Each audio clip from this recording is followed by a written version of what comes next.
For the appointment setters out there, your role is to make people like and trust you. Okay, that's going to increase the likelihood that they show up for a call afterwards. You are setting a closing call, right? So, what do? The basic structure, pattern interrupt.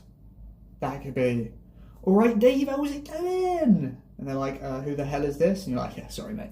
It's so-and-so, you filled out the thing? Yeah, cool, okay. Like anything that's funny, interesting. Our company does imagine you're speaking to your best friend. So, hey, Steve, it's Christian. From Maths Tutors Online, right, and then you get into them. The next part is you qualify them, right? So there's a couple of questions. Just got quick questions for you to check if we can actually help.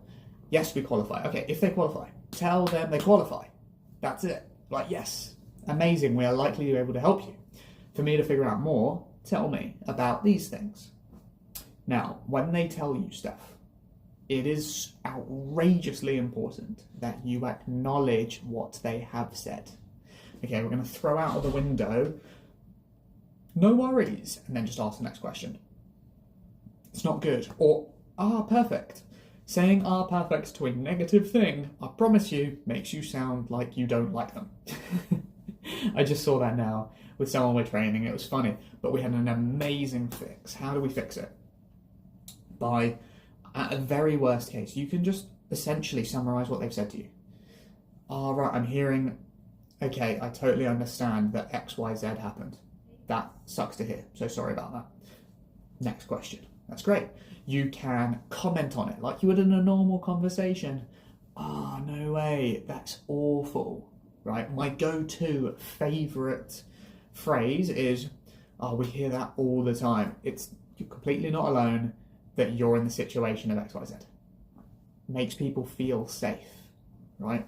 And then you go through, you create pain, you find their pain, you dig deeper, and we've got a new framework we're using, past, present, and future. How has that affected you in the past? How long has this been happening? What's that look like for you today? What issues are it causing you?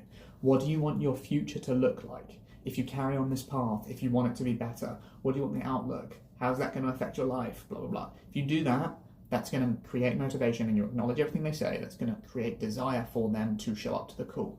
And then you book it in. And then you've got the basics of, you need to check your email, this is where it's going to come to, any reason you can't make it, any other decision makers, here's the big blue button to join the call, like your classic stuff.